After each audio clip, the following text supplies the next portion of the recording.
দর্শক, অত্যন্ত গুরুত্বপূর্ণ অন্তত 4টি বিষয় নিয়ে আপনাদের সাথে এখন আলোচনায় থাকবো। আশা করি আপনারা শেষ পর্যন্ত সঙ্গে থাকবেন।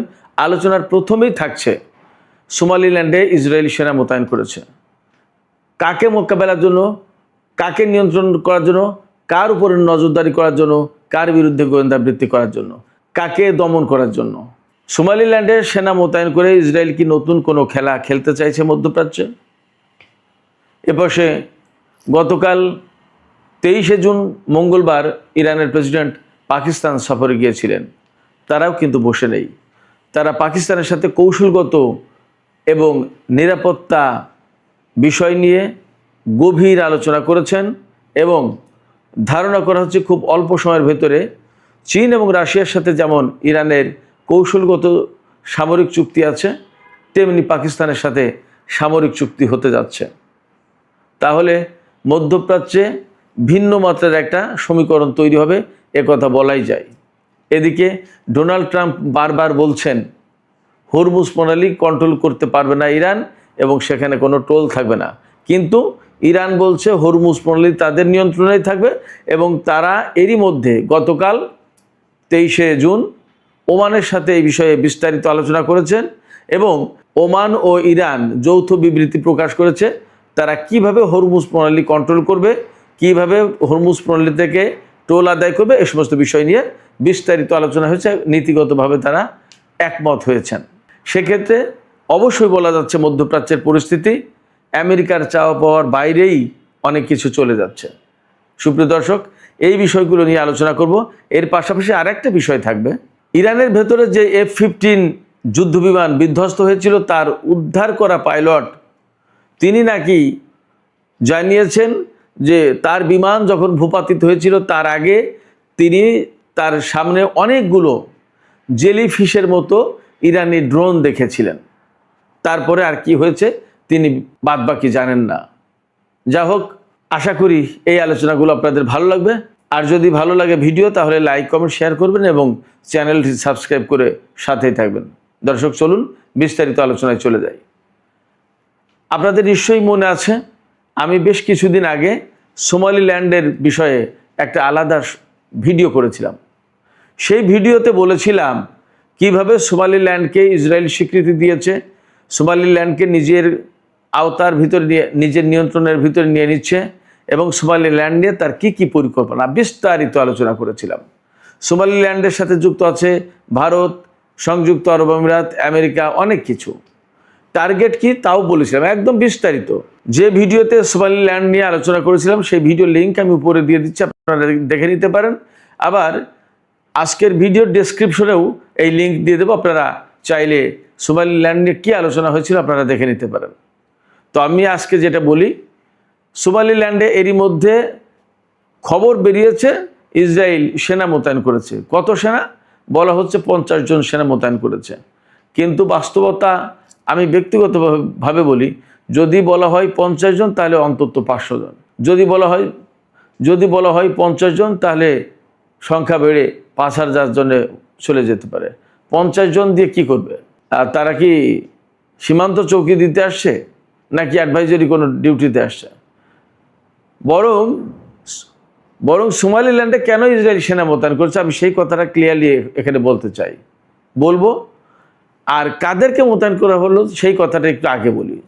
সোমালিল্যান্ডে মোতায়েন করা হয়েছে আফ্রিকান অরিজিন ইসরায়েলি সেনা, অর্থাৎ ইথিওপিয়া, নাইজার, এরকম বিভিন্ন দেশ থেকে যারা মাইগ্রেট করে ইসরায়েলে চলে যায় এবং ইহুদি হয়, গায়ের রং কালো, এদের যারা সেনাবাহিনীতে চাকরি নেয়, এই সমস্ত কালো বর্ণের যারা, তাদেরকে এই সোমালিল্যান্ডে পাঠানো হচ্ছে। কারণ সোমালিল্যান্ডের লোকজনের গায়ের রং সব কালো, যাতে আলাদা করে কেউ না বুঝতে পারে যে এইটা ইসরায়েলি আর এইটা সোমালিল্যান্ডের। সোমালিল্যান্ডে যখন ইসরায়েলি সেনা মোতায়েন করছে, সোমালিল্যান্ডের সোকল্ড সরকারের অনুমোদন নিয়ে এই মোতায়েনটা হয়েছে, কিন্তু সেখানকার জনগণ কি চাইছে সেটাও একটা দেখার ব্যাপার। এবং সেখানে কিন্তু হয়তো ইসরায়েল বিরোধী কোনো শক্তি যদি সোমালিল্যান্ডের ভেতরে ঢুকে ইসরায়েলি সেনাদের বিরুদ্ধে কোনো তৎপরতা চালাতে চায়, তাহলে সহজেই ইসরায়েলিদের সাধারণ গায়ের রং যেটা ফর্সা, এই ফর্সা গায়ের রংওয়ালা সেনা মোতায়েন করলে সহজে চেনা যাবে যে এটা ইসরায়েলের আর এটা সোমালিল্যান্ডের। এই জন্য সোমালিল্যান্ডের মানুষের চেহারা যেমন, গায়ের রং যেমন, তেমন চেহারা তেমন গায়ের রং কালো, এই রকম লোকজনকে ইসরায়েলি সেনাবাহিনীর সদস্য হিসেবে মোতায়েন করছে। পলিসি, তাদের বুদ্ধি এবং চালাকিটা দেখুন। এখন প্রশ্ন হচ্ছে, এই প্রসঙ্গে আমি আরও কিছু কথা জানাই। সোমালিল্যান্ডের প্রেসিডেন্ট হচ্ছে মুসলমান, নাম আব্দুর রহমান। এই 1-1.5 সপ্তাহ আগে তিনি ইসরায়েল সফর করে এসেছেন এবং সোমালিল্যান্ডকে স্বীকৃতি দেওয়া পৃথিবীর একমাত্র দেশ হচ্ছে ইসরায়েল। সোমালিল্যান্ড কোথা থেকে আসলো? আমরা সবাই জানি সোমালিয়া। সোমালিয়া একটা আফ্রিকার দেশ। এই আফ্রিকার একটা অংশ, একেবারে সোমালিয়া হচ্ছে ভারত মহাসাগরের উপকূল জুড়ে লম্বা একটা দেশ, একদম লোহিত সাগরের কোণা পর্যন্ত চলে এসেছে। বাবাল মান্দেব প্রণালীর কোণা পর্যন্ত এই সোমালিয়ার ভূখণ্ড। সেখান থেকে বামে একটু শিংয়ের মতো লম্বা করে চলে গেল আরও পশ্চিম দিকে। এই যে লম্বা করে শিংয়ের মতো যে চলে গেল, এই অংশটাই হচ্ছে এখন সোমালিল্যান্ড। সোমালিয়া থেকে এটাকে বিচ্ছিন্ন করা হয়েছে। এখানকার জনসংখ্যা 63 লাখ, আয়তন 1,37,000 বর্গ কিলোমিটার। তো এই সোমালিল্যান্ডের অবস্থান কোথায়? একদম লোহিত সাগরের কুল ঘেঁষে। মূল টার্গেটটা কি? ইসরায়েল কেন তাকে স্বীকৃতি দিচ্ছে এবং অর্থ করি এত এত সুবিধা, তার সাথে এত ঘনিষ্ঠ সম্পর্ক কেন করছে? মূল টার্গেট হচ্ছে ইসরায়েল সেই জর্ডানের ওপাশে মিশরের কাছে অনেক দূর। সেখান থেকে এই বাবাল মান্দেব প্রণালী, ভারত মহাসাগর, ইরান, ইয়েমেন, এই দিকটা কন্ট্রোল করা কঠিন। আপনারা সবাই জানেন গাজা এবং লেবানন যুদ্ধের সময় কিন্তু ইয়েমেনের যোদ্ধারা ইসরায়েলের বিরুদ্ধে ব্যাপকভাবে লড়াই করেছে, অনেক গুরুত্বপূর্ণ ভূমিকা পালন করেছে। সেই ইয়েমেনের বিরুদ্ধে যদি ইসরায়েলকে কার্যকর ব্যবস্থা নিতে হয়, তাহলে এই সোমালিল্যান্ডে যদি তাদের অবস্থান থাকে সহজ। সোমালিল্যান্ডের অপোজিটেই আপনার ইয়েমেন। লোহিত সাগরের দক্ষিণ পাড়ে হচ্ছে সোমালিল্যান্ড, লোহিত সাগরের উত্তর পাড়ে হচ্ছে ইয়েমেন। তো এই বাবাল মান্দেব প্রণালী, ভারত মহাসাগর, লোহিত সাগর, এগুলো খুবই গুরুত্বপূর্ণ মধ্যপ্রাচ্যের যে ভূ রাজনীতি এবং চলমান সংঘাত তাতে। হরমুজ প্রণালী যেমন বন্ধ করে দিলে বিশ্বের তেল প্রবাহ বন্ধ হয়ে যায়, বিশ্বের গুরুত্বপূর্ণ বাণিজ্য বন্ধ হয়ে যায়, তেমনি বাবাল মান্দেব প্রণালী বন্ধ করে দিলে ভারত মহাসাগরে আসা, সুয়েজ খাল থেকে লোহিত সাগরে ভারত মহাসাগরে আসা খুব কঠিন। আবার ভারত মহাসাগর থেকে বাবাল মান্দেব প্রণালী হয়ে লোহিত সাগর হয়ে সুয়েজ খাল দিয়ে আটলান্টিক মহাসাগরে যাওয়া কঠিন। তার মানে বাবাল মান্দেব প্রণালী হরমুজ প্রণালীর মতোই আর একটা গুরুত্বপূর্ণ প্রণালী। এই প্রণালীর গুরুত্বপূর্ণ কন্ট্রোল হচ্ছে আপনার ইয়েমেনের হুতিদের হাতে। হরমুজ প্রণালী ইরানের হাতে, বাবাল মান্দেব প্রণালী হুতিদের হাতে। কার্যত দুটো ইরানের কন্ট্রোলে। এই জায়গা থেকে বাবাল মান্দেব প্রণালীকে, লোহিত সাগরকে মুক্ত রাখার জন্য ইসরায়েল সোমালিল্যান্ডের সেনা মোতায়েন করলো। মূল টার্গেট হচ্ছে এটা। এছাড়া ইরানের সাথে যে সংঘর্ষ, সেই সময় কিন্তু সোমালিল্যান্ডের বিমান ঘাঁটি, সেনা ঘাঁটি ব্যবহার করেছে ইসরায়েল। খবরগুলো খুব তখন ফ্ল্যাশ হয়নি। আমি এ প্রসঙ্গেও একটা ভিডিওতে কথা বলেছিলাম। সেই সোমালিল্যান্ডে এখন আনুষ্ঠানিকভাবে বা সরকারিভাবে অনুমোদন নিয়ে সেনা মোতায়েন করছে ইসরায়েল। টার্গেট ইয়েমেনের হুতি এবং ইরান। তার মানে মধ্যপ্রাচ্যে আবার নতুন এবং চূড়ান্ত একটা খেলায় লিপ্ত হতে যাচ্ছে ইসরায়েল। মোটামুটিভাবে তাদের আচার আচরণ, কর্মকাণ্ড, ভাবসাব দেখে মোটামুটি পরিষ্কার বোঝা যাচ্ছে। এই জায়গায় ইরান কি করবে, মধ্যপ্রাচ্যের যে সমস্ত দেশ ইসরায়েল বিরোধী তারা কি করবে, সেটা কিন্তু একটা গুরুত্বপূর্ণ এবং বড় প্রশ্ন। এই প্রেক্ষাপটে আমি গতকাল 23শে জুন মঙ্গলবার ইরানের প্রেসিডেন্ট পাকিস্তান সফর করেছেন, সেই প্রসঙ্গ আলোচনা করি। ইরানের প্রেসিডেন্ট মাসুদ পেজেশকিয়ান পাকিস্তান সফরে গেছেন, গতকাল একদিনের সফর করেছেন এবং তিনি সেখানে কতটা গুরুত্বপূর্ণ অতিথি হিসেবে সম্মান অভ্যর্থনা পেয়েছেন সেটা আমরা গণমাধ্যমের কল্যাণে কম বেশি দেখেছি। এই সফরে গিয়ে তিনি পাকিস্তানের প্রেসিডেন্ট, প্রধানমন্ত্রী থেকে শুরু করে সেনেটের চেয়ারম্যান, জাতীয় সংসদের স্পিকার, পররাষ্ট্রমন্ত্রী সবার সাথে এবং সেনা প্রধানের সাথে আলাদা বৈঠক করেছেন এবং সেখানে মূলত পাকিস্তানের সাথে ইরানের কৌশলগত এবং নিরাপত্তা বিষয়ক গুরুত্বপূর্ণ আলোচনা হয়েছে, নিরাপত্তা এবং কৌশলগত সম্পর্ক প্রতিষ্ঠার ব্যাপারে আলোচনা হয়েছে। আমি এখানে আবারও বলি, এই আলোচনাটা বেসিক্যালি হয়েছে চীনের সাথে এবং রাশিয়ার সাথে ইরানের যেমন কৌশলগত চুক্তি আছে, সম্পর্ক আছে, এইরকম একটা সম্পর্ক পাকিস্তানের সাথেও হবে ইরানের বর্তমান প্রেক্ষাপটে, সেই রকম একটা আলোচনা এবং তৎপরতা চলছে। এই তৎপরতা কেন? আমরা সবাই জেনেছি ইসরায়েল কিন্তু পাকিস্তানকে টার্গেট করে রেখেছে, আবার তুরস্কের সাথেও কিন্তু তার একটা টানাপোড়েন ইদানিং যাচ্ছে। তুরস্কের ব্যাপারটা বাদ দিলেও পাকিস্তানকে কিন্তু দুই চোখে দেখতে পারে না ইসরায়েল। তারা জানে পাকিস্তান তাদের গুরুত্বপূর্ণ বড় শত্রু। সৌদি আরব, সংযুক্ত আরব আমিরাতকে শত্রু মনে না করলেও পাকিস্তানকে কিন্তু ইসরায়েল শত্রু মনে করে, যেমনটি শত্রু মনে করে ইরানকে। এইরকম একটা জায়গা থেকে যখন ইসরায়েল পাকিস্তান বিরোধী অবস্থান করছে, জোট গঠন করছে ভারত, আমেরিকা, সংযুক্ত আরব আমিরাত এদের সাথে মিলে, তখন ইরান এবং পাকিস্তান কিন্তু একটা জোট হতে যাচ্ছে এবং মূল টার্গেট ইসরায়েল। মধ্যপ্রাচ্যে যাতে ইসরায়েলের যে আকাঙ্ক্ষা, প্রত্যাশা আছে গ্রেটার ইসরায়েল প্রতিষ্ঠা করা, পুরো মধ্যপ্রাচ্যের কন্ট্রোলটা তাদের হাতে নেওয়া, এইটা যদি ঠেকাতে হয় তাহলে পাকিস্তান এবং ইরানের যদি একটা কৌশলগত চুক্তি থাকে, সম্পর্ক থাকে, তাহলে এটা সহজেই ঠেকানো সম্ভব। এই জায়গা থেকে পাকিস্তান এবং ইরান কিন্তু আলোচনা করছে বলে আমরা আশা করতে পারি, ধারণা করতে পারি। এই জায়গায় কাতারের সাথে, সৌদি আরবের সাথে পাকিস্তান এবং ইরানের সম্পর্কটা কীরকম হবে সেটা একটা গুরুত্বপূর্ণ ব্যাপার। আমার বিশ্বাস যা পরিস্থিতি, যেভাবে যা তৎপরতা চলছে, তাতে খুব দ্রুতই আঞ্চলিক একটা আলাদা জোট গঠন করবে। ইসরায়েল যতই মধ্যপ্রাচ্যে তার পরিকল্পনা বাস্তবায়ন করার চেষ্টা করুক, এই জোট সেটা ঠেকিয়ে দেওয়ার চেষ্টা করবে, আমার কাছে তাই মনে হচ্ছে। এদিকে মার্কিন প্রেসিডেন্ট ডোনাল্ড ট্রাম্প বারবার যে কথা বলছে তা নিয়ে কিন্তু বিরাট একটা অনিশ্চয়তা দেখা দিয়েছে। সেই অনিশ্চয়তাটা কি?